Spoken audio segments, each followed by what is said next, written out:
Pagkarating nila sa palengke, agad na nilang inayos ang mga paninda sa kanilang pwesto. Hindi pa man sila natatapos mag-ayos, may lumapit na agad na isang ale at bumili sa kanila.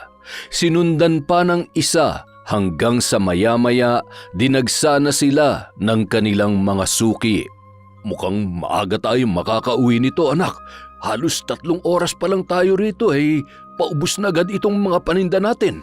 Palagi naman po, Tay. At nakakatuwa po yun. Sana nga maubos na to kaagad. Dahil sa mabilis mabenta ang mga paninda ng mag-ama, hindi maiwasan na tingnan sila ng masama ng mga katabi nilang nagtitinda rin ng gulay. Mapababae man o lalaki ay may kasamang inggit ang tingin sa kanila. Lagi na lamang ang mag-amang yan ang pinamimilhan ng mga suki natin. Ano bang mayroon sa paninda nila at ang lakas nila sa mga mamimili? Hayaan mo na yan, asawa ko. Baka naman kasi may nilalagay silang kung ano sa paninda nila kaya dinudumog ng mga tao. Sa bagay, hindi naman tayo ang malalason kung sakali man. Nako, kawawa naman pala mga suki nila. Ilan lamang yan sa kanilang naririnig mula sa mga katabi nilang nagtitinda. Kunwari pang nag-uusap lang ang mga ito, ngunit halata namang ipinaririnig talaga sa mag-ama. Grabe naman sila magsalita, Tay. Anong tingin nila sa atin? Manlalason? Hayaan mo na anak. Huwag mo na lamang pansinin. Para namang hindi ka na nasanay sa mga yan. Pero kasi Tay, nakakainis na Kaya nga hayaan na lamang natin. Lalo lamang gugulo kung papatulan pa natin yan. Ano nga ulit yung parati naming sinasabi ng inay mo noon? Na huwag laging iisipin ang sinasabi ng iba. Ang mahalaga, wala tayong ginagawang masama. Kita mo? Mukhang nakalimutan mo na yun Magtatampo ang inay mo niyan. Sige na nga po. Hayaan na lang natin sila kahit nakakainis talaga. Matapos maubos ang paninda ng mag-ama, naghihintay na si Everlyn sa isang tabi. May binili pa kasi ang tatay niya kaya nagpaiwan muna doon. Maya-maya, isang grupo ng kadalagahan ang dumaan sa kanyang harapan. Nagtatawanan ang mga yon na tila masayang-masaya. Sa kabilang banda naman ay 2 babae rin ang masayang kumakain at nagsusubuan pa. Nakaramdam siya ng inggit sa kanyang mga nakikita. Mula pagkabata kasi hindi pa siya nagkaroon ng kahit isang kaibigan. May naaalala siyang isang lalaki na kinakausap siya noong sila ay bata pa pero hindi niya masasabing kaibigan niya yon dahil hindi rin naman nagtagal umalis ang batang lalaki sa kanilang lugar. Mailap sila sa mga tao at ganoon din naman sila kaya naman yun din ang naging dahilan kung bakit wala siyang kaibigan. Noong pumapasok pa siya sa eskwelahan, puro pangungutya lang ng mga kapwa niya estudyante ang kanyang natatanggap. Kaya nang makapagtapos siya ng elementarya ay huminto na siya sa pag-aaral. Kahit anong pilit pa ng mga magulang niya noon, siya na mismo ang umayaw. Kaya naman wala na rin silang nagawa. Balang araw, sana magkaroon din ako ng kaibigan. Yung ipagtatanggol ako sa kahit na anong gulo. Yung makakausap ko at handang makipagtawanan sa akin. Yun na lamang ang kanyang nasabi habang malungkot at may halong inggit na nakatingin sa masasayang magkakaibigan. Samantala, maayos namang nakauwi ang mag-ama. Katatapos lamang magligpit ni Everlyn ng kanilang pinagkainan nang mapadako ang tingin niya sa silid ng kanyang ama. Bahagyang nakabukas ang pinto kaya nakikita niya ang ginagawa nito. Lumapit siya roon at nakita niya yung umiiyak. Tinitingnan niyo na naman po yan, Tay. Sabing wag na Tingnan niyo, umiiyak na naman kayo. Hindi ko lamang mapigilan, anak.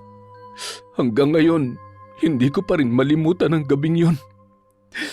Ang gabing namatay ang inay mo. Kasalanan ko. Wala akong nagawa.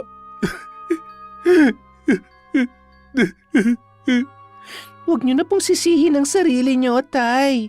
Hindi niyo naman po ginusto yun eh. Ibinalik na lamang ng kanyang amang si Edward sa maliit na kahon ang ilan sa mga importanteng naiwang kagamitan ng kanyang ina. Nagpaalam muna itong magpapahangin sa labas, kaya naiwan siya sa loob.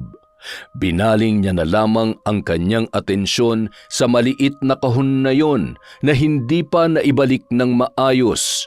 Kinuha niya yon at siya naman ang tumingin. Doon muling nagbalik sa kanyang alaala ang mga kaganapan noong gabing namatay ang kanyang inang si Melanie. 7 taon ang nakakalipas. Napasalampak sa sahig ang kanyang ina sa labis na pagdadalamhati. Mula din noon, hindi na ito halos makakain at parati na lamang umiiyak.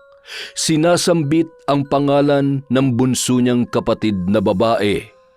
Isa siyang bayarang mangkukulam kung saan kadalasan ang kanyang mga kliyente ay babaeng pinagtaksilan ng kanilang asawa.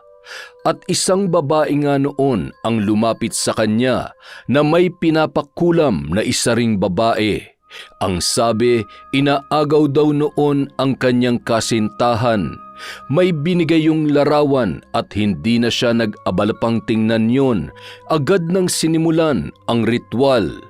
Ang kahilingan ng babae, pahirapan yon at kung maaari ay paslangin na rin kapalit ng malaking halaga ng pera na triple sa natural na ibinabayad sa kanya. Tinanggap niya yon at ginawa ang nais ng babae. Kalaunan, nabalitaan niyang namatay na raw ang kanyang kapatid at ang dahilan noon ay kulam o barang. Doon niya lang napagtanto ang lahat at nang makita ang litratong binigay ng babae, yun pala ang kanyang kapatid. Isang umaga, masayang hahatiran ni Everlyn ng agahan ang kanyang ina sa silid. Ngunit nagulat siya nang makitang may hawak na matalim na bagay ang kanyang nanay at nakatutok yon sa mismong dibdib nito. Huli na nang makalapit si Edward sa kanyang asawa dahil agad na nitong sinaksak ang kanyang sarili. Paghikbi ni Everlyn at sigaw ni Edward ang tanging namutawi sa silid na yon. Ang sariling ina niya mismo ang tumapos sa kanyang buhay. Sa kasalukuyang panahon, napabuntong hininga na lamang si Everlyn nang bumalik sa alaala niya ang mga pangyayaring yon. Namalayan niya na lamang rin na umaagos na ang kanyang luha. Bakit kailangan niyo pang gawin yon, Nay? Kung nandito lang sana kayo, may mapagsasabihan ako ng mga nararamdaman ko bukod kay Itay. Bakit kailangan niyo pang tapusin ang buhay niyo? Bakit mas pinili niyong mamatay kesa makasama kami? Ang daya-daya niyo naman, Nay. Kinabukasan, tahimik na nagliligpit si Everlyn ng kanilang mga gamit sa pagtitinda nang mapansin niya ang 4 na lalaki na tila siya ay pinagmamasdan. Pansin niya pa ang kakaibang ngiti sa mga labi nito. Nag-aagaw na ang liwanag at dilim nang magpasya siyang mauna na sa amang umuwi. May kinakausap pa kasi ito at mukhang matatagalan pa kaya siya ay nauna na. Nagpaalam rin naman muna siya bago siya umalis. Habang nasa daan ay bigla na lamang siyang hinarang ng kung sino mang mga lalaki at nang tingnan niya ang mga ito ay agad niya namang namukaan. Ang mga lalaking nakatitig kanina sa kanya sa palengke. Anong kailangan niyo sa akin? Balita ko, malakas daw ang paninda nyo sa palengke dahil sa mga sariwa niyong gulay. Oo. Kung bibili ka man, bukas na lang. Gabi na kasi ngayon at kailangan ko nang umuwi. Mauna na ako. Teka lang. Alam mo, gusto ko sanang bumili kaso hindi namang gulay ang gusto ko eh. Ikaw, magkano ka ba ha? Nagtawanan ang 3 pang lalaki na kasama ni Reno na nakikipag-usap sa dalaga. habang seryoso lang ang ekspresyon ng mukha ni Everlyn at nagpipigil ng galit. Kung wala kayong magandang sasabihin, pwede bang umalis na lang kayo? Uy, pinapaalis ka, pre. Baka hindi ka niya gusto. Wala pang kahit sinong babaeng gumagawa sa iyo niyan, Reno. Papayag ka bang ganyanin ka niyan? Mukhang matapang ha? Ay, alam mo, maikli lang ang pasensya ko. Kaya sabihin mo na kung magkano ang halaga mo. Babayaran naman kita eh. Hindi ako bayaran, kaya tumabi kayo dyan. Paraanin niyo ako. Ano ba? Bitawan niyo nga ako. Aray, nasasaktan ako. Talagang masasaktan ka kung hindi ka sasama sa amin. Hawakan niyo mabuti yan at takpan niyo ang bibig. Sa pagkakataong yun, tuluyan ng nilukuban ng takot si Everlyn. Hawak siya ng dalawang lalaki sa magkabilang braso at nilagyan ng panyo ang kanyang bibig kaya hindi siya makasigaw. Ang tanging naisip niya lamang nung pagkakataon na yon ay ang itay niya na maaaring makatulong sa kanya. Sinimulan na siyang hatakin ng mga lalaki patungo sa kung saan man siya dadalhin ng mga yon. Nagpupumiglas pa siya pero wala rin naman yung silbi. Panay pa ang iling niya na pinapahiwatig na wag nang ituloy kung anuman ang kanilang binabalak. Piniringan din nila ito kaya't lalong nakadama ng takot ang dalaga. Huwag ka nang maingay, kundi makakatikim ka ng suntok sa akin. Huwag tayo dito duman. Doon tayo sa kabila. Baka makasalubong pa natin ang ama nito kapag dito tayo duman. Malaki ang ngisi ng magbabarkada sa pag-aakalang magagawa na nila ang kanilang binabalak. Huminto sila nang harangin ng isang lalaki. Saan niyo siya dadalhin ha? Pakawalan yung babaeng yan. Hoy Liam, huwag kang makialam dito. Umalis ka dyan kung hindi tatamaan ka sa akin. Hindi ako aalis hanggat hindi niyo siya pinapakawalan. Aba, ang yabang ng isang to ah. Hoy, baka nakakalimutan mo, isa ka lang, 4 kami. Baka naghahanap talaga siya na ikasasakit ng katawan. Ano Reno, banata na ba natin to? Pinalagutok pa ng isang lalaki ang kanyang mga kamay bago umambang suntukin si Liam. Ngunit lahat ng suntok niya ay sa hangin lamang tumatama. At nang si Liam naman ang titira, isang suntok pa lang ay napaatras na agad ito at duguan na ang ilong. Bahagyang napaatras ang 2 pang lalaki maliban kay Reno. Ilang sandali pa dumating naman ang 3 may kaedarang lalaki, ang mga tanod sa kanilang barangay. Lagot, mapapabarangay na naman tayo nito. Mabuti pa, umalis na tayo. Pero paano yung babae? Aray, ang ilong ko, lintik na Liam yun ha. Hindi pa tayo tapos, Liam. Babalikan ka namin. Nagtakbuhan na ang magkakabarkada bago pa tuluyang makalapit ang barangay tanod. Inalis na rin ni Liam ang piring sa mata ni Everlyn na ngayon ay bahagyang naibsan ang takot dahil sa pangyayari kanina. Ayos ka lang ba? Wala bang masakit sa'yo? Ayos lang. Gusto ko nang umuwi. Ihahatid na kita. Hindi na, kaya ko na. Salamat pala sa pagtulong mo sa akin. Ano ka ba? Sige na, hayaan mo na akong samahan ka pa uwi. Baka kasi balikan ka pa ng mga yun. Huwag ka nang mahiya. Mapagkakatiwalaan mo rin naman ako. Kahit itanong mo pa sa mga tanod. Di ba, Manong? Wala nang nagawa pa ang dalaga nang magpumilit ang binatang si Liam. Pagkarating nila ng bahay ay naroon na si Edward at naghihintay. Ay, salamat naman at dumating ka na. Saan ka ba nanggaling na bata ka at ngayon ka lamang umuwi? Hindi ba nauna ka sa akin? Ano nangyayari at teka, sino ba yung kasama mo? Liam po. Ako po si Liam. Tinulungan ko lang po si... Tinulungan? Bakit? Ano ba nangyari? Kasi po... Wala po, Itay.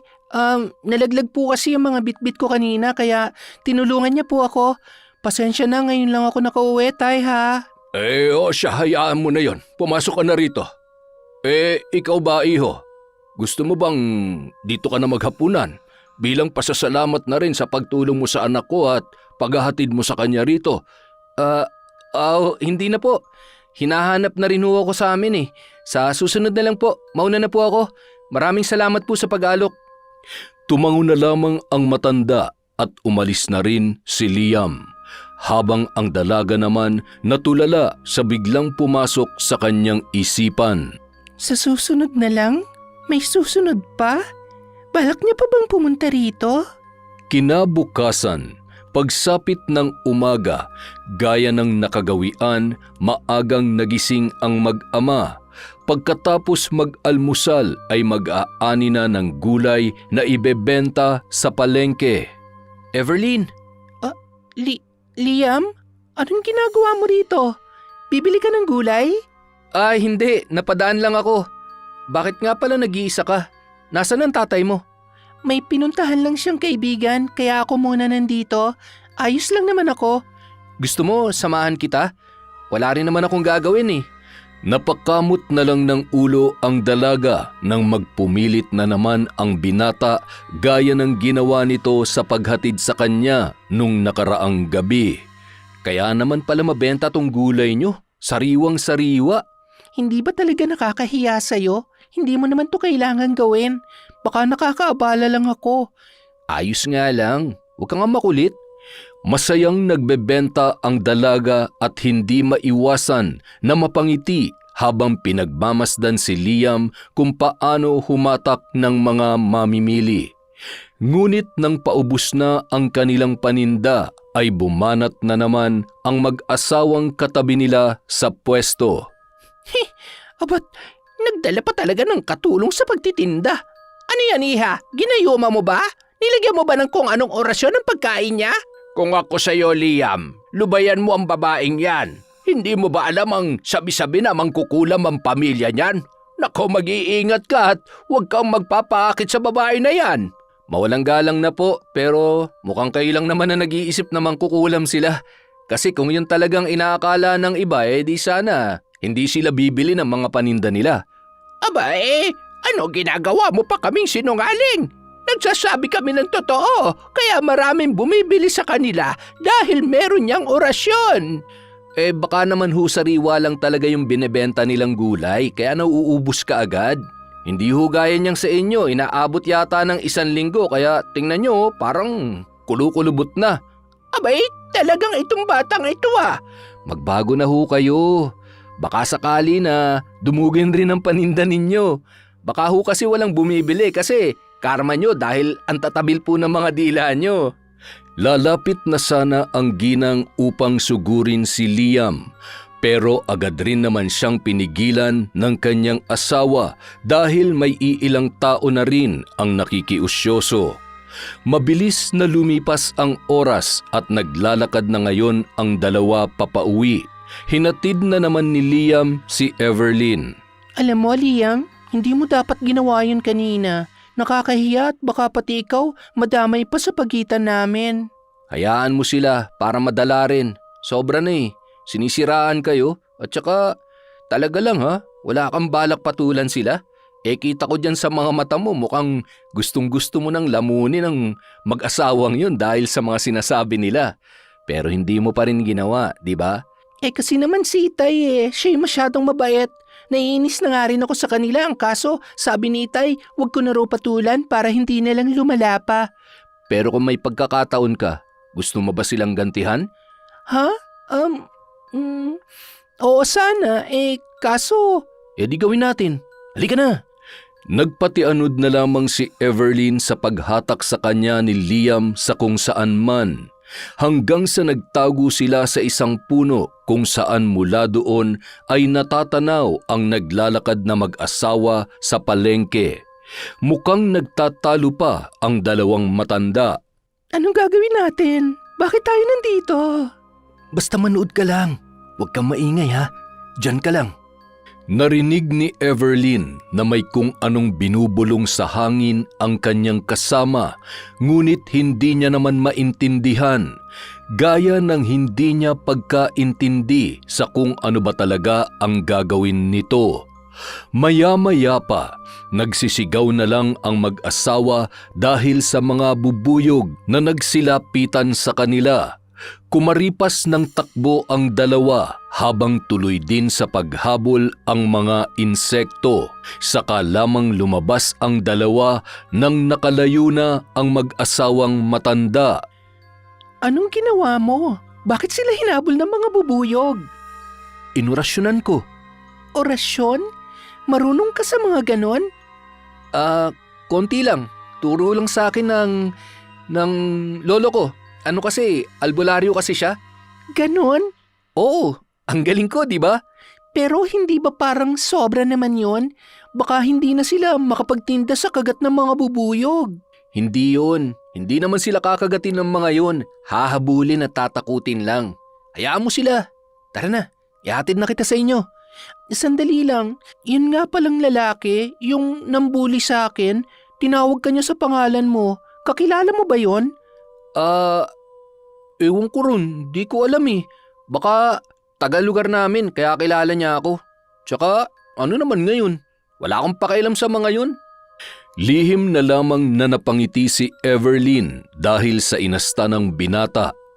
Kahapon niya lamang ito nakilala, ngunit grabe na agad ang mga ginawa para sa kanya. Hindi niya pa man lubusang kilala, ngunit magaan na agad ang kanyang loob. Hinihiling niya na sana ay hindi ito magbago. Sana ay tuluyan niya na itong maging kaibigan hanggang dulo, kung saan handa nilang protektahan ang isa't isa, gaya ng mga naririnig niya sa mga magkakaibigan. Hindi na mabilang ni Everlyn kung ilang linggo na ba ang lumipas mula nang makilala niya si Liam. Gaya ng hinihiling niya sa isang kaibigan, ganoon na ang lalaki sa kanya. Mabait na tao si Liam, parati siyang sinasamahan at ipinagtatanggol. Kaya naman muli niyang hiniling na sana ay hindi ito magbago dahil tiyak na masasaktan siya. Alam mo, Liam, nakatulong nga siguro yung ginawa at sinabi mo dun sa mag-asawa na palaging galit sa amin. Talaga? Oo, hindi na nila kami ginugulo o kaya pinagsasabihan ng hindi magaganda. Mukhang natuto na nga yata sila. At ito pa, dumadami na rin ang bumibili sa kanila, hindi gaya ng dati. Nako baka naman masapawan na kayo niyan at kayo naman ang mawalan ng suki. Oy, hindi Hindi naman kami ganon. Saka napag-alaman ko rin na kaya pala lagi silang galit dahil may sakit yung anak nila. Kaya hindi sila magkamayaw sa pagtitinda para maipagamot nila ang anak nila. Kaso walang masyadong bumibili sa kanila kaya siguro naiinis sila sa amin. Hay, kawawa naman pala sila. Ang dami mong alam Huwag mong sabihing naging tsismosa ka na rin. Ay nako, ikaw talaga. Narinig ko lang naman kanina sa palengke. May nagtulong-tulong na rin na magbigay ng pera pampagamot ng anak nila. At alam mo, isa ko sa mga yon. Yung kalahati ng kinita namin, binigay ko sa kanila. Parang hindi pa nga sila makapaniwala at nahihiya pero nagpasalamat pa rin sila sa akin. At may natutunan din ako sa bagay na yon. Natutunan? Grabe ka na talaga. Sige nga, sabihin mo, ano yon, ha? Na huwag kang basta manghuhusga ng kapwa mo kung hindi mo pa naman alam ang buong kwento. Mabait naman pala sila kaya lang nila nagagawa yon dahil siguro wala na sila mapagpilian. Iniinis nila kami ng iniinis para siguro lumipat kami ng pwesto. Narinig ni Everlyn ang mahinang pagtawa ni Liam, kaya tinabig niya ito sa balikat. Nasa taas sila ngayon ng bubong at nakaupo. Madalas tuwing gabi ay doon sila nagkukwentuhan. O ba't bigla kang tumahimik dyan? Anong nangyari sa'yo? Wala. Pero kung sakali ba na makagawa rin ako ng bagay na hindi mo nagustuhan at sabihin ko na wala lang din akong mapagpilian kundi gawin yon, mapapatawad mo rin ba ako? Hindi ko alam. Depende siguro kung anong magagawa mo. Bakit mo pala naitanong yan? Teka, huwag mong sabihin na may gagawin kang kalokohan. Paano kung may gawin nga ako?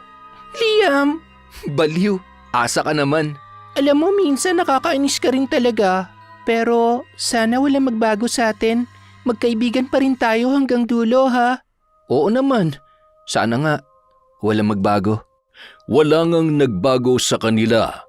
Ngunit dumating ang araw na hindi na ito nagparamdam sa kanya na labis na ikinalungkot ng dalaga. Oh anak, kumain ka na rito. Sino pa bang hinihintay mo riyan? Si Liam ba? Bakit ganun, Tay? Hindi na siya nagpapakita sa akin. Nasaan na ba siya? Baka naman may mahalaga lamang na ginagawa kaya hindi kanya napupuntahan ngayon. Eh di sana sinabi niya man lamang sa akin. Ganun naman kami dati Nagsasabi siya kung may pupuntahan man siya o kaya hindi niya ako masasamahan. Pero bakit ngayon? Bigla na lang siyang nawala at hindi na nagpaparamdam. Ay nako, anak. Palibasa ito pa lang ang unang beses na nagkaroon ka ng kaibigan kaya ka nagkakaganyan. Alam mo, hindi mo naman pag-aari si Liam. At isa pa, hindi mo siya nobyo para magkaganyan ka. Kung makaasta ka naman riyan, akala mo mayroon kayong relasyon. Itay naman, hindi naman po sa ganun. Teka, meron na nga ba kayong relasyon? Wala po, magkaibigan lang po kami. Yun naman pala eh. Kung makapag-alala ka naman dyan, daig mo pa ang asawa ni Liam. Hayaan mo muna siya at baka nga may importanteng ginagawa lamang. Magpapakita rin yon kung kailan niya gusto. Halika na't kumain na tayo. Lalamig na yon. Nagluto pa naman ako ng paborito mong sitaw. Pero paano kung hindi na? Hanggang sa pagtulog ay hindi pa rin mawala sa isip ni Everlyn kung nasaan na nga ba ang kanyang kaibigan. Halos 1 linggo na rin nang huli niya yung makita at makausap. Wala naman itong nabanggit sa kanya tungkol sa pagiging abala. Sa katunayan, magkikita pa sana sila kinabukasan noon. May sasabihin raw kasi ito sa kanya, ngunit hindi na yon nagpakita. May halong pag-aalala at pagkabahala ang nararamdaman ni Everlyn. Paano kung napahamak na si Liam? Ngunit paano rin kung ayaw na nito sa kanya? Pero bakit? Wala naman akong ginagawa Maayos at masaya naman akong kasama. Lagi pa nga kami nagtatawanan eh. Hindi naman siguro siya nababagot sa akin. Hay, ano ba yan? Nasaan ka na ba kasi, Liam? Lumipas pa ang mga araw habang mag-isang naglalakad si Everlyn para sana sa pagbabaka sakaling makita si Liam ay bigla na lang siyang hinarang ng 4 na lalaki. Sila rin ang mga kalalakihan na nagtangka sa kanya noon kung saan niya unang nakilala ang binata. Kumusta na, Everlyn? Mukhang matagal-tagal na rin nung huli tayo nagkita. Nasaan na si Liam, ha? Nasaan na yung gagong yon? Hindi ko alam kung nasaan siya, kaya lubayan niyo na ako. Tabi dyan! Sa akin ka pa talaga nagsinungaling? Lagi nga kayo magkasama ng buwisit na yon. Bakit? Kayo na ba, ha? Baka nga sila na talaga, pre. Pero bakit hindi yata sila magkasama ngayon? Alam mo ba na dahil sa lalaking yon napabarangay kami at nakulong na 1 linggo? Sinumbong niya kami. Masyadong pakialamero. Kaya sabihin mo kung nasan siya kung ayaw mo masaktan. Sabi nga hindi ko alam, di ba? Tigilan niyo na nga ako dahil kung hindi, pagsisisihan niyo talaga to. Tinatakot mo ba kami, ha? Bakit? Ano bang pwede mong gawin? Kukulamin mo kami? Sa bagay, mangkukulam nga naman talaga kayo. Kaya nga namatay ang nanay mo, di ba? Huwag mo idadamay dito, nanay ko. Tumigil na kayo. Hindi ko nga alam kung nasa na si Liam eh. Hindi na siya nagpapakita sa akin. Kalokohan yan. Maniwala ka dyan, Reno. Okay, sige, ganito na lang. Total, hindi na rin naman namin makikita si Liam. Di ko na lang ang pagbabalingan namin. Hawakan niyo yan. Ayos! Gusto ko to! Bitiwan niyo ako, ano ba? Pagsisisihan niyo talaga to. Wala kaming pakialam sa sinasabi mo. Makaraos lang kami, sapat na. Teka, aray! Hoy, lintik ka, bumalik ka rito! Habulin niyo, dali! Hindi magkamayaw sa pagtakbo si Everlyn para lang makatakas sa grupo ni Reno. Natatakot na rin siya para sa kanyang sarili. Nagkataon pa naman na walang kabahayan sa lugar na kanilang kinaroroonan. Medyo malayo pa at kung mayroon man ay hindi siya tiyak kung tutulungan siya ng mga tao roon. Nagtago siya sa isang malaking puno at pansamantalang nagpahinga.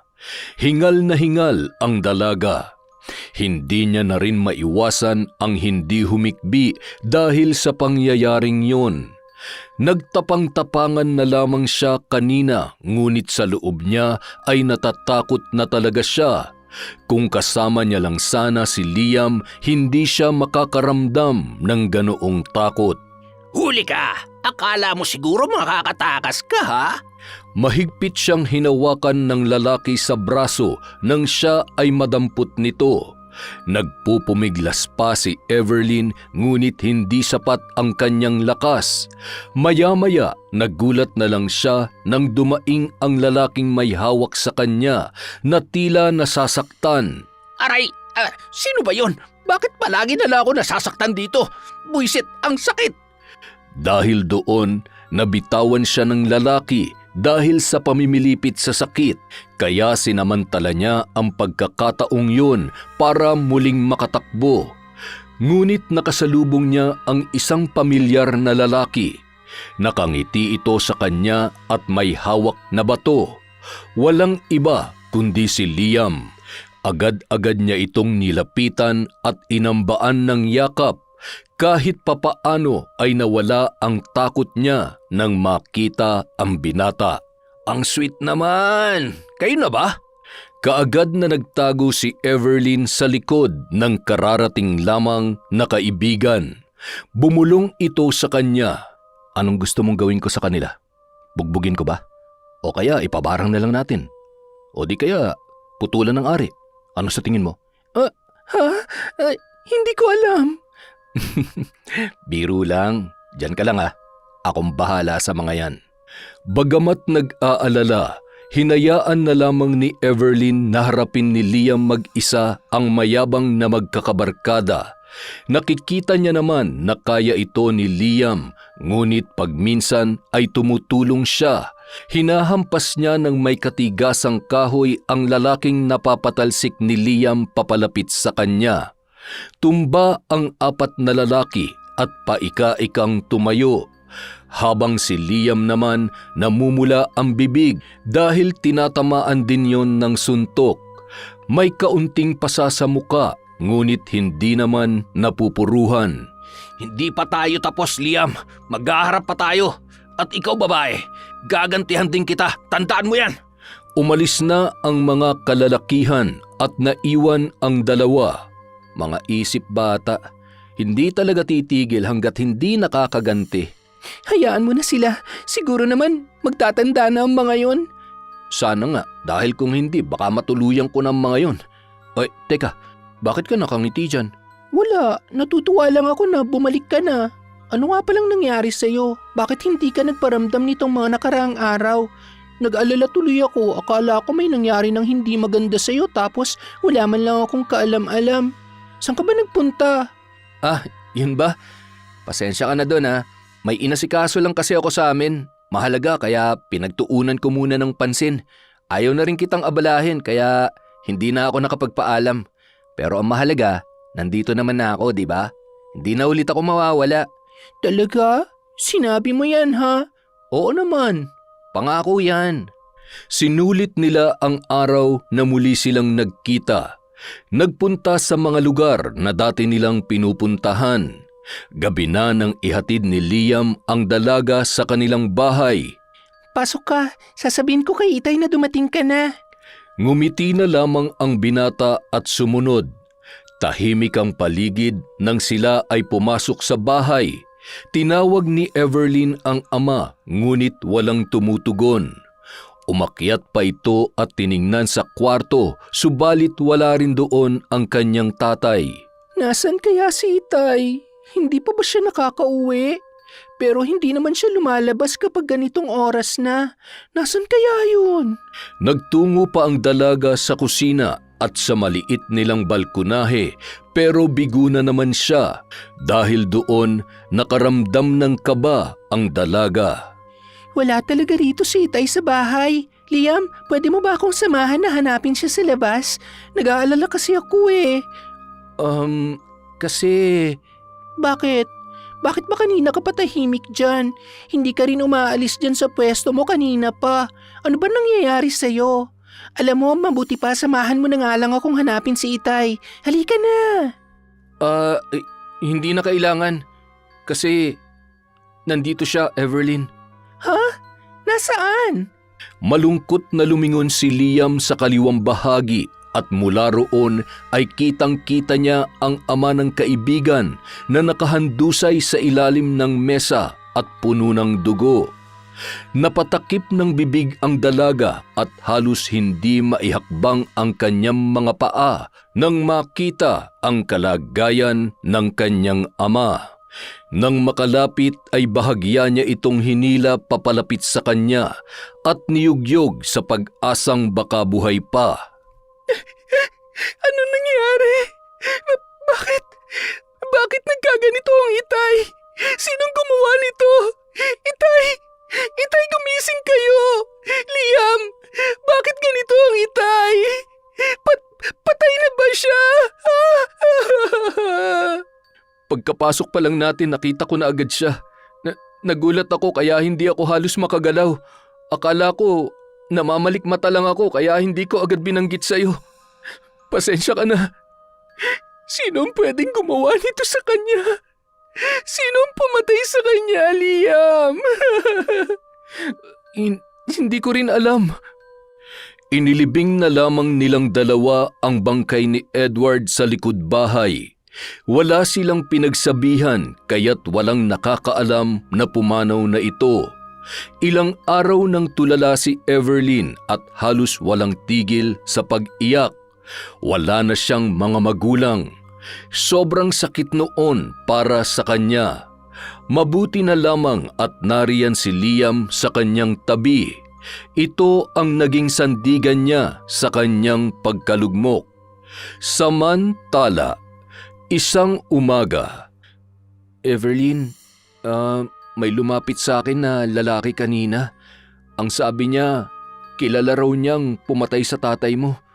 Dahil nandun raw siya nung gabing pinasok ng 4 na lalaki ang bahay niyo at doon na nga nila ginawa ang plano nila. 4 na lalaki? Si Reno bang tinutukoy mo? Ganun na nga.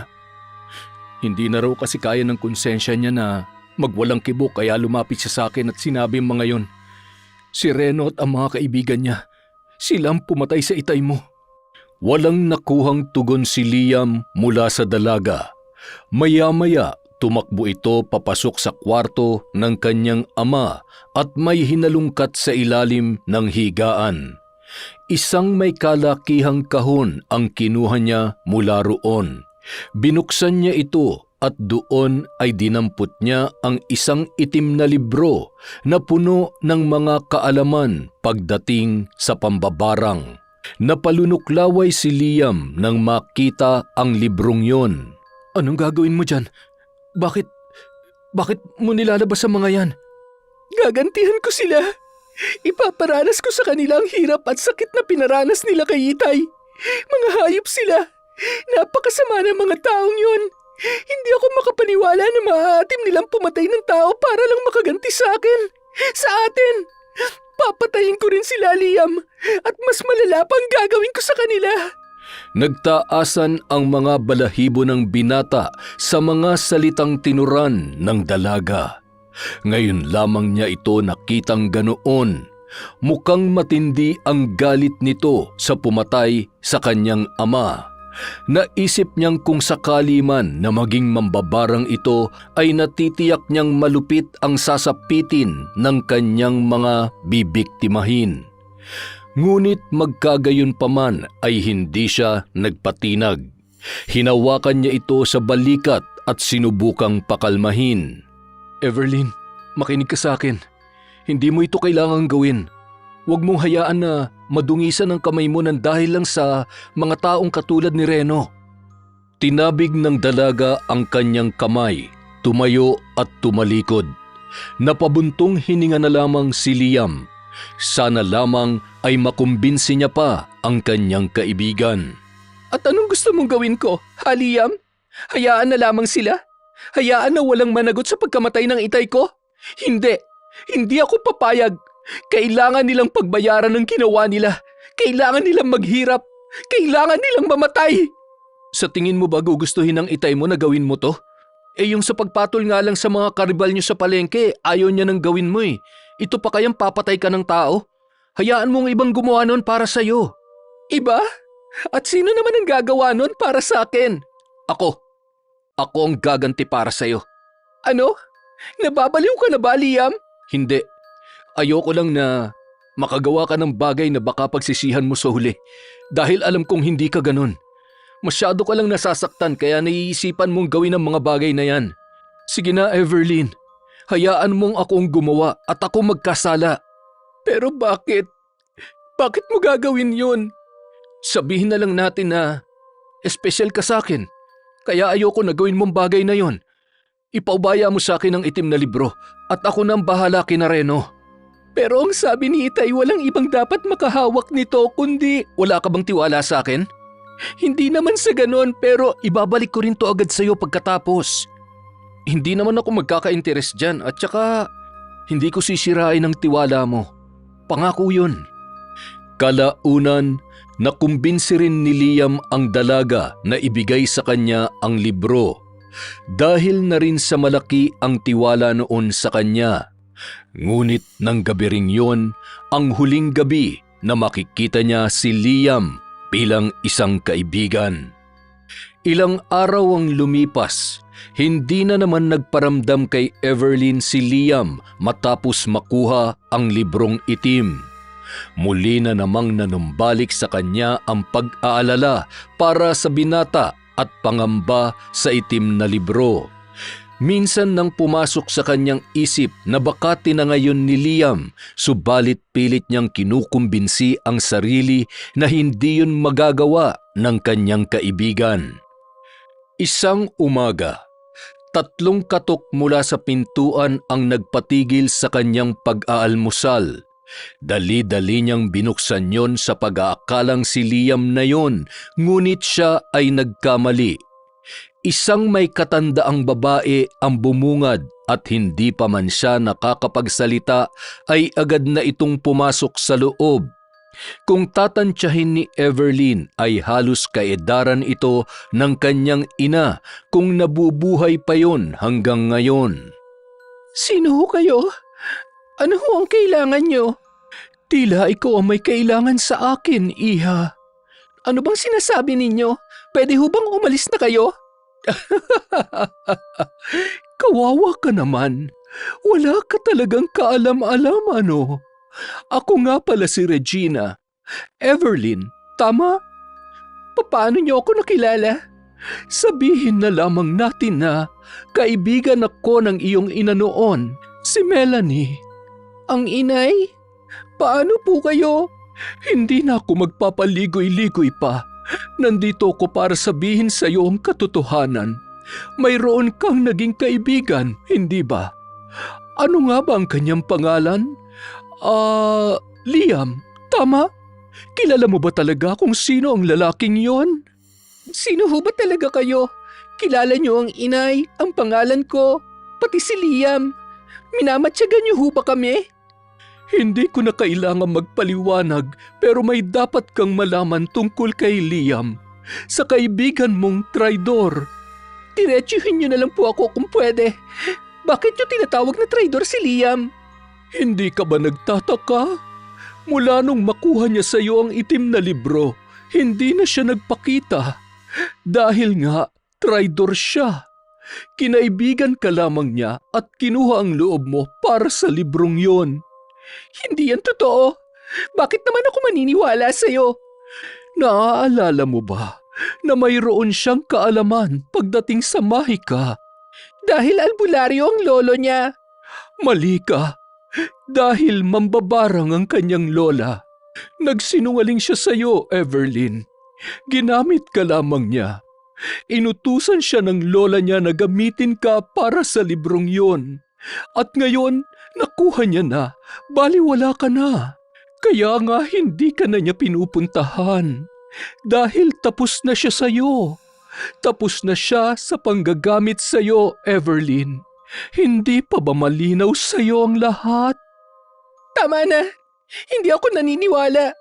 Hindi yan magagawa sa akin ni Liam. Pinagtatanggol niya pa nga ako eh. Dahil parte yon ng kanyang plano. Ng mga plano nila. Kaya kung ako sa iyo, mag-isip-isip ka na. Ginamit ka lamang ni Liam. Kung alam mo pala ang tungkol dyan, bakit ngayon mo lamang sinabi? Bakit hindi noong mga panahon na hindi pa niya nakukuha sa akin ang libro? Dahil nung nakaraan ko lang din nalaman, may nakapagsabi sa akin na isang kaibigan, pero may paraan pa para mabawi ang librong yon na nagmula sa iyong ina at makapaghiganti ka sa Liam na yon sa panloloko niya sa iyo. At para mangyari yon, kakailanganin mo ako. Tutulungan kita, Everlyn. Bakit mo to ginagawa? Bakit mo ako tutulungan? Bago pa magpakamatay ang iyong ina, ibinilin ka niya sa akin. Parang magkapatid na ang turingan namin ng inay mo. May anak rin ako, ngunit namatay siya noong bata pa lamang. At ngayon na wala ka ng magulang at wala na rin akong anak, tayo na lamang ang maaaring magtulungan. Napahagulgol ng iyak si Everlyn nang mapagtanto ang mga sinabi ng ginang na nagpakilalang Regina tungkol kay Liam. Bagamat hindi niya pa man alam ang katotohanan at hindi pa naririnig ang paliwanag ng binata, ay nasasaktan na siya. Kung totoo man, ibig sabihin niloloko nga lang talaga siya nito. Lahat ng mga sinabi, narinig at ipinakita sa kanya ni Liam ay pawang mga kasinungalingan lamang. Hindi niya matatanggap kung sakaling totoo nga yun at lalong hindi niya ito mapapatawad. Nang mahimasmasan sa pag-iyak ang dalaga ay hinarap niya na si Regina kung saan hinihintay lamang siya matapos ang kanyang pagdadrama. Ano? Tapos ka na ba? Nakapagdesisyon ka na? Sabihin mo lamang at sasamahan kita papunta sa kanya at sa lola niyang bruha. Bago yon, may mga tao muna akong gustong puntahan at paghigantihan. Pwede mo ba akong turuan ng mga alam mo sa pambabarang para ako na mismo magpapahirap sa kanila sa pagpatay nila kay Itay? Napangisi na lamang si Regina. Batid niya kung sino ang tinutukoy ng dalaga at handa niya naman itong pagbigyan. Naglaan sila ng ilang araw para sa pagkatuto. Dahil sa kagustuhan naman ni Everlyn na makapaghiganti, ay mabilis niya yung napag-aralan. Mula sa maliliit na papel na ibinigay sa kanya ni Regina ay inaral niya ang mga yon. Umabot rin ng halos 1 buwan bago nagdesisyon si Everlyn na gamitin na ang kanyang kaalaman. Sigurado ka na ba talaga? Buo na ba ang loob mo? Alam mo kasi, ang pambabarang ay maihahalin tulad din sa panggagamot ng albularyo. Hindi gagaling ang pasyente mo kung hindi buo ang paniniwala mo na mapapagaling mo siya. Ganoon din ang pangkukulam. Hindi eepekto ang salamangka mo kung hindi ka lubos na naniniwala na kaya siyang tablan nito. Yan ang iyong tatandaan. Opo, sigurado na po ako at buo ng loob ko na gamitin ang mga natutunan ko mula sa inyo. Magaling. Halika at puntahan na natin ang unang makakadasap ng galit mo.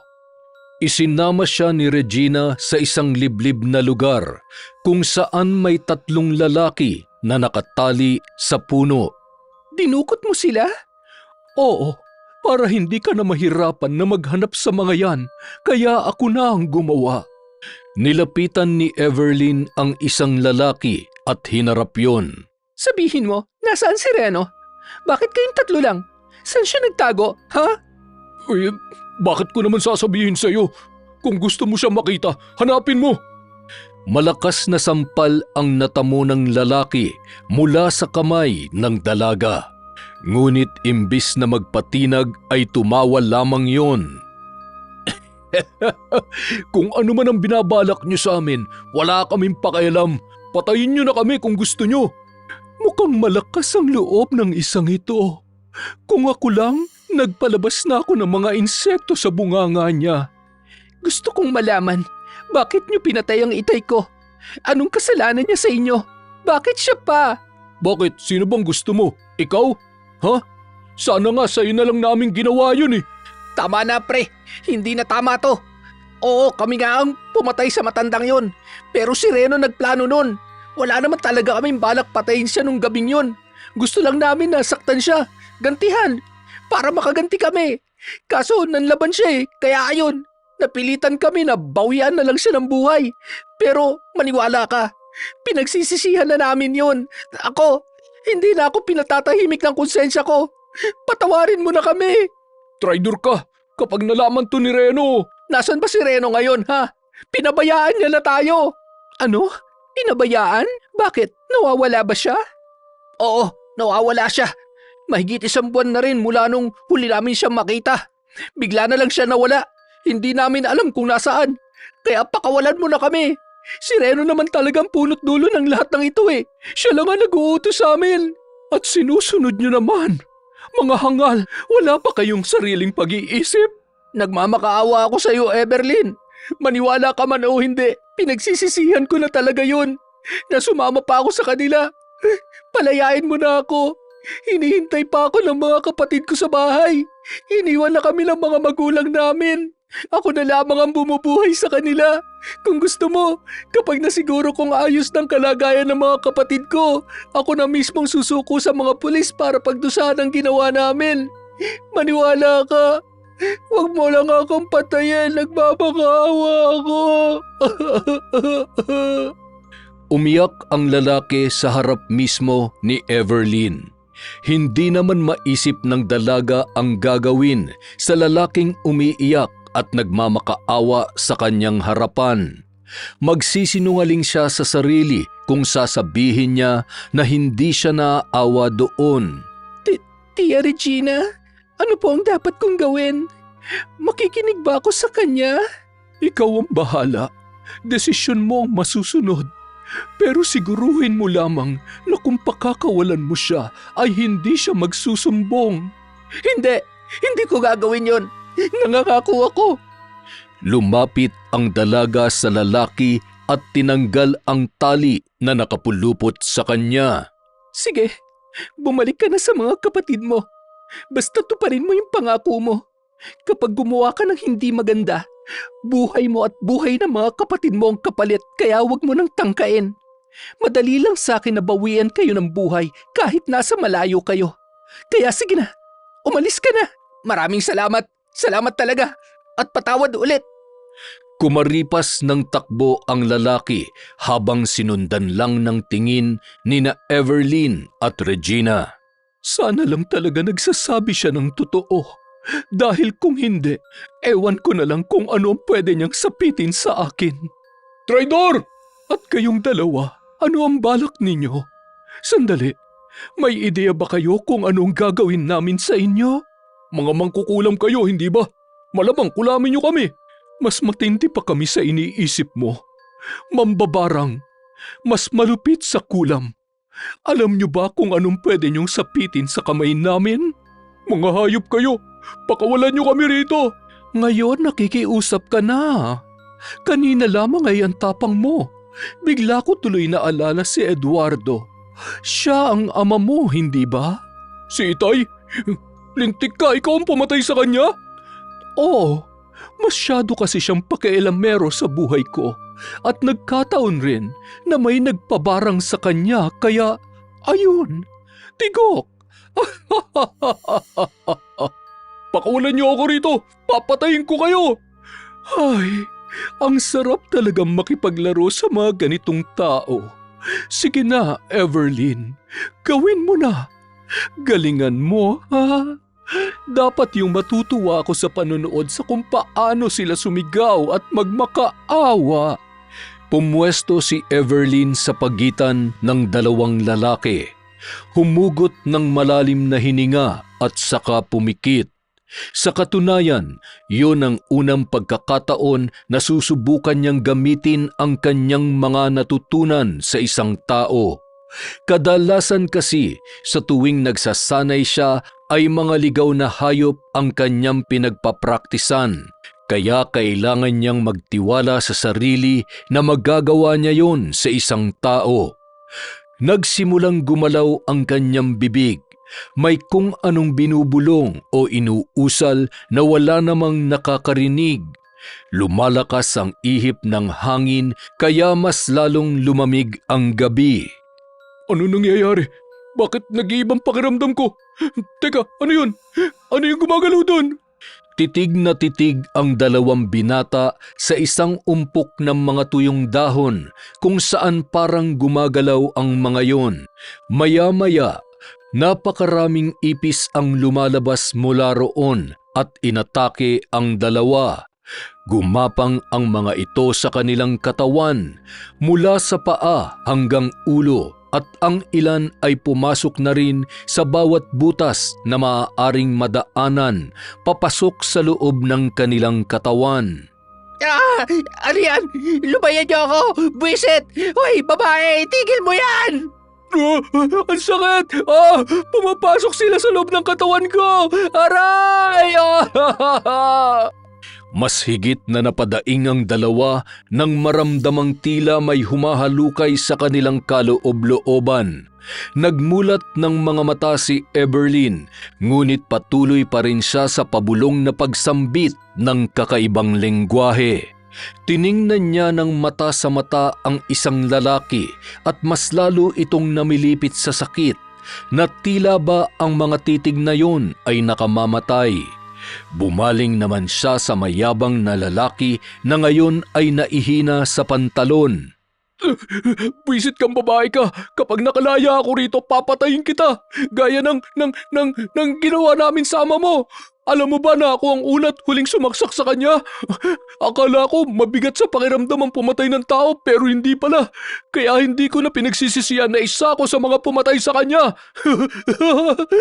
Lalong nanggalaiti si Everlyn, kaya mahigpit niyang hinawakan sa leeg ang mayabang na yon.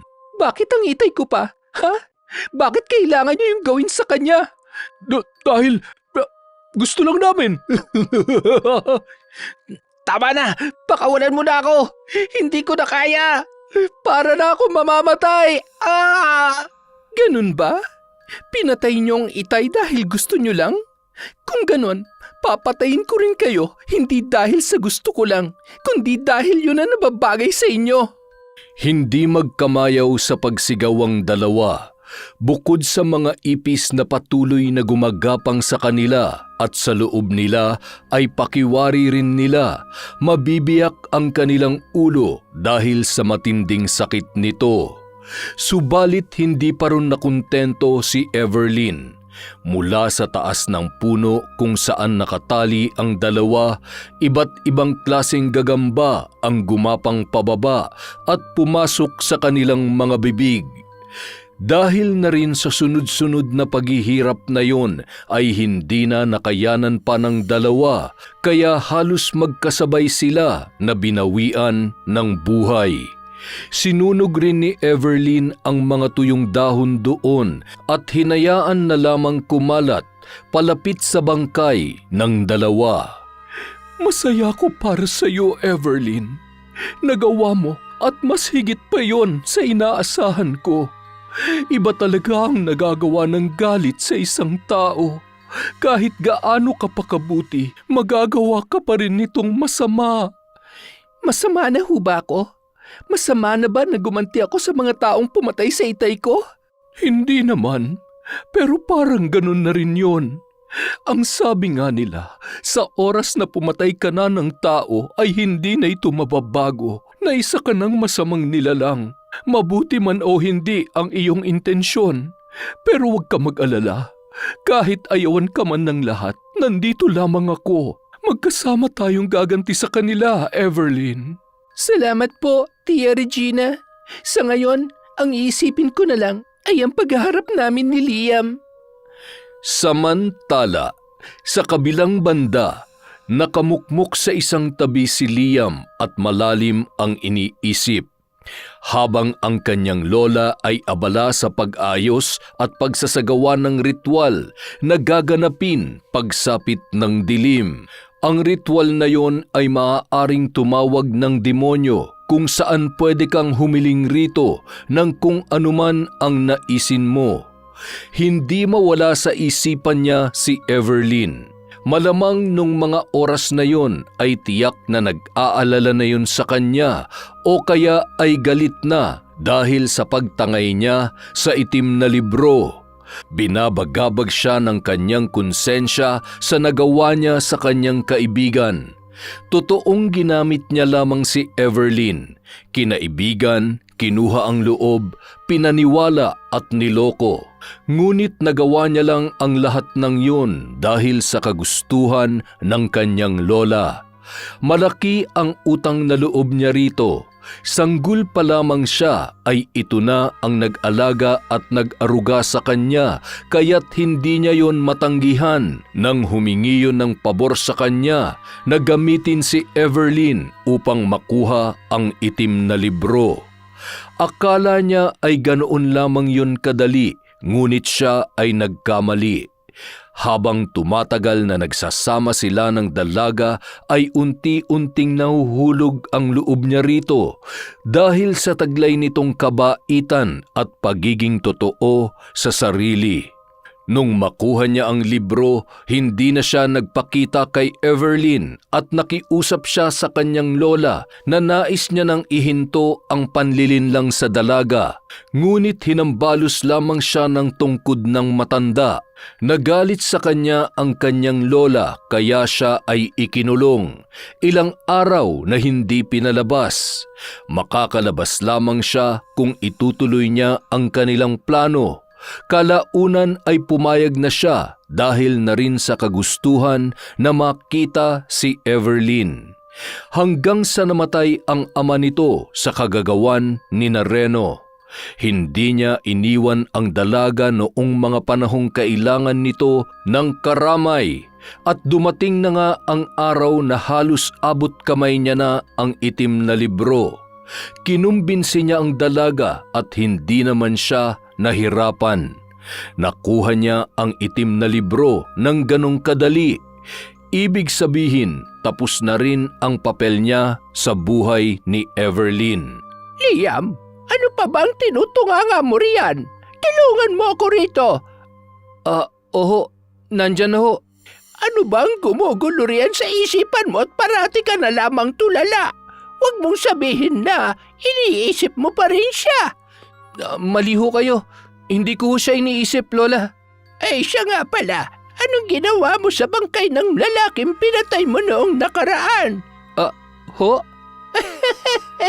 Akala mo ba'y hindi ko malalaman ang ginawa mong yon? Pinuntahan mo siya at gumanti sapagkat isa siya sa mga pumatay sa ama ng babaeng yon. Ano nga ulit ang pangalan ng binata na yon? Reno? Tama ba ako?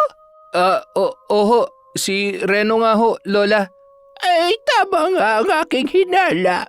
Gaganti at gaganti ka pa rin sa kanila. Lola, kasi kahit papano naging kaibigan ko na ho si Everlyn at yung ama niya naging mabait po sa akin yun. Kaya ho, hindi ko rin lubos na matanggap na wala na siya. O siya, ano man ang dahilan mo ay wala na akong pakialam. Basta't huwag ko lang malalaman na nakikipagkita ka pa sa babaeng yon dahil kung hindi, alam mo na kung ano mangyayari. Lalo na ngayon, nasa akin na ang librong itim. Magagawa ko na kung ano man ang naising ko.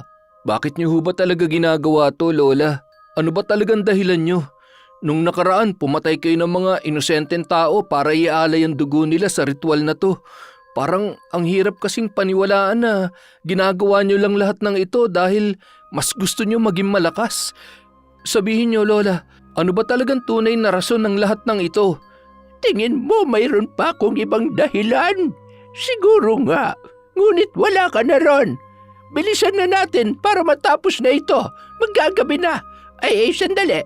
Pakikuha ng mga damit ko dun sa silid. Malapit dun sa may maliit na kahon. Tumango na lamang si Liam at sumunod sa utos ng kanyang lola.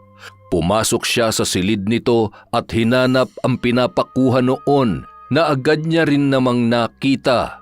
Pagkakuha niya ay isang piraso ng nakatuping papel ang nalaglag mula sa ilalim. Tila may umudyok sa kanya na kunin at tingnan yon, bagamat nag-aalangan. Ang pinakaayaw pa naman ng kanyang lola ay ang nakikialam siya sa mga gamit nito. Nanginginig ang kanyang mga kamay matapos basahin ang laman ng papel na yun. Hindi siya makapaniwala Kalaunan ay lumabas na lang siya ng silid at ibinigay ang mga gamit ng matanda. Nasa masukal silang gubat kung saan doon din sila naninirahan. At sa harap ng lumang bahay na tinutuluyan nila ay gumawa ang kanyang lola ng isang malaking guhit na hugis bilog. Sa gitna noon ay may isa pang bilog kung saan doon pumwesto ang matanda na si Batsyang. Sindihan mo na mga kandila upang tayo'y makapagsimula na. Kailangan niyo ba talagang gawin to, Lola? Ano pang sinasabi mo riyan? Sundin mo na lamang ako. At sinindihan na nga ni Liam ang mga pulang kandila na nakapalibot sa matanda. Nagsimula itong magsagawa ng ritual at mula sa itim na libro na nasa harap ni Batsyang, doon nang gagaling ang kanyang mga inuusal. Nakatayo lang si Liam habang pinapanood ang kanyang lola sa ginagawa nito. Nasa ganoon silang posisyon nang dumating sina Everlyn at Regina. Everlyn? Nagtangkang lumapit si Liam sa dalaga, ngunit umatras ito palayo, kaya napatigil din siya. Anong ginagawa niyo rito? Paano niyo nalaman na nandito kami? Mapagpanggap. Ano pa nga bang ginagawa namin dito? Malamang para bawiin ang bagay na pagmamay-ari namin. Ang itim na libro na pagmamay-ari ni Inay, na ngayon ay nasa kamay na ng lola mo. Totoo nga. Totoo ngang niloko mo lang ako, Liam. Hayaan mo ako magpaliwanag. Hindi ko naman talaga gustong gawin yun eh. Sinungaling. Ang sabi mo ikaw na ang bahalang gumanti para sa akin. Pero ano nangyari? Ako pa rin ang gumawa. Nadungisan pa rin ng dugo ang mga kamay ko nang dahil sa'yo. Anong ginawa mo? Pinatay mo sila? Oo. At ipinagmamalaki ko na sabihin yun sa'yo. Everlyn, alam mong hindi matutuwa ang Wala akong pakialam. Tama na yung kadramahan ninyo. Everlyn, kailangan nating pigilan ang matandang yon. Hindi pwedeng matuloy ang ritual dahil magdadala ito ng panganib at makakabuhay ng patay. Makakabuhay ng patay? Ang sabi niya, magtatawag siya ng demonyo at ibibigay nun ang kahit na anong hingin niya. At ang hihilingin niya ay ang muling buhayin ng namayapa niyang asawa, kung saan isa yon sa mga malalakas na mambabarang 3 dekada nang nakalilipas. At ang kapalit nun ay mag-aalay siya ng sariwang dugo ng tao. Hindi lang 1 o 2 o 3, kundi marami. Marami ang mamamatay kapag nangyari yon. Isang masamang tingin ang pinakawalan ng dalaga sa binata bago ito lumapit kay Regina. Anong gagawin natin? Pipigilan siya. Pero paano? Kahit alam niyang nandito tayo, tuloy pa rin siya sa pagriritual. Alam mo ba kung bakit sa mga ganitong klaseng lugar isinasagawa ang ritual? Sa isang tahimik at hindi mataong lugar? Bakit po, tiya? Para walang makaistorbo at manggulo. Ayaw nila na maingay, kaya yun ang gagawin natin. Sumigaw ka. Huwag ka na magtanong kung bakit, basta't sundin mo na lamang ako. Nag-aalangan man sa pinapagawa ng kanyang tiya ay sinunod niya pa rin yun. Habang malakas na sumisigaw si Everlyn, si Regina naman ay kumuha ng mga bato at walang alinlangang inihahagis yon sa matanda. Hoy, ikaw Liam! Kung talagang nagsisisi ka sa ginawa mo kay Everlyn, tulungan mo kami rito. Pigilan mo ang lola mo. Wala namang nakuhang tugon si Regina mula sa binata. Tahimik lang ito at papalit-palit ang tingin sa matanda at kay Everlyn. Naguguluhan. Ilang sandali pa, nagmulat ng mata si Batsyang at nagkataon pa na unang nagtama ang paningin nila ng dalaga. Bigla na lamang sumuka ng dugo si Everlyn matapos yon. Tumayo ang matanda at naglakad papalapit sa kanya, kaya bahagya rin siyang napaatras. Aminado si Everlyn na nakaramdam siya ng takot sa matandang yon. At kahit may kaalaman pa siya sa mga salamangka ay hindi yun sapat para talunin ang matandang mambabarang nakaharap niya nung mga oras na yun. Ikaw, nais mo bang sumunod sa iyong mga magulang? Ang lakas ng loob niyong magtungo rito at guluhin ako. Mga hangal kayo! Nilapitan ni Regina ang dalaga at kinausap ang matandang mambabarang. Ikaw ang hangal, matanda ka. Ang tanda-tanda mo na, sakim ka pa rin. Ba't di ka nalang mamatay at sumunod sa asawa mo? Anong sabi mo? Ang sabi ko, lubayan mo na ang batang ito at ako ang harapin mo. Napasigaw ang matanda nang sabuyan siya ni Regina ng buhangin. Evelyn, kunin mo na ang itim na libro. Bilisan mo. Ako na ang bahala sa kanya. Huwag mong pakikialaman ang pag-aari ko! Bago pa man mahawakan ni Evelyn ang itim na libro ay tumalsik na siya at tumama ang likod niya sa isang puno. Sabay pang napasigaw sina Liam at Regina dahil doon. Halos hindi makapaniwala ang binata sa ginawang yun ng kanyang lola. Samantala, naisin man ni Regina na lapitan ng dalaga, ngunit mas nanaig sa kanya na harapin ang matanda. Nagtagisan sila ng kaalaman sa salamangka, subalit hindi rin nagtagal, bumagsak si Regina na halos wala ng lakas. Hindi mo ko kaya.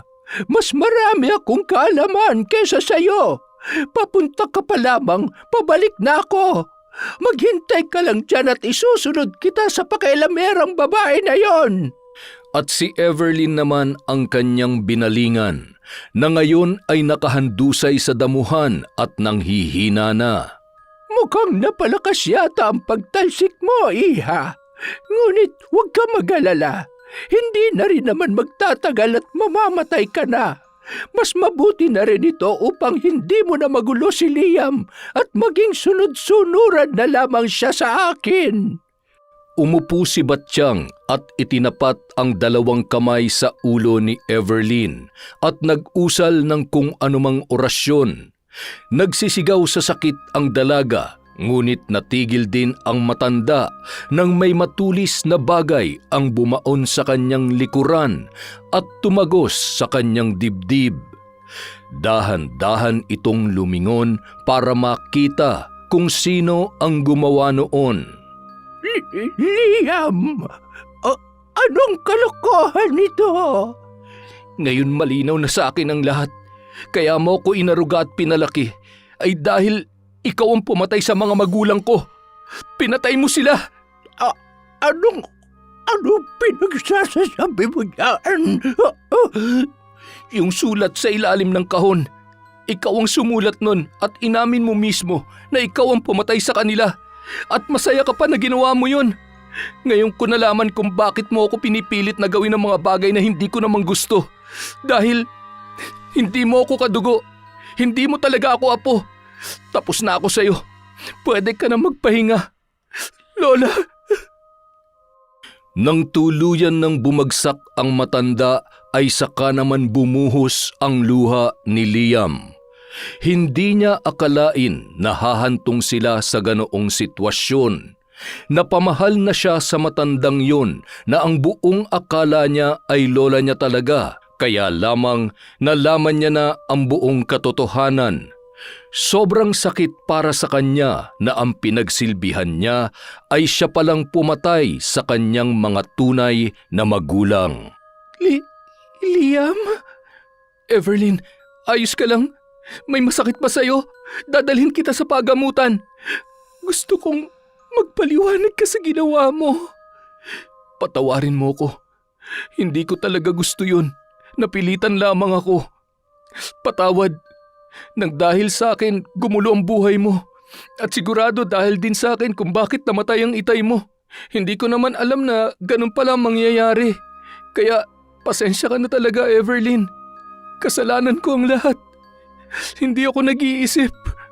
Matapos ang gabing yun, naging maayos ng muli ang lahat. Nabawi na nila ang itim na libro at itinago sa lugar kung saan walang makakahanap noon. Si Regina na rin ang tumayong ina ni Everlyn at nagkakasundo naman silang dalawa.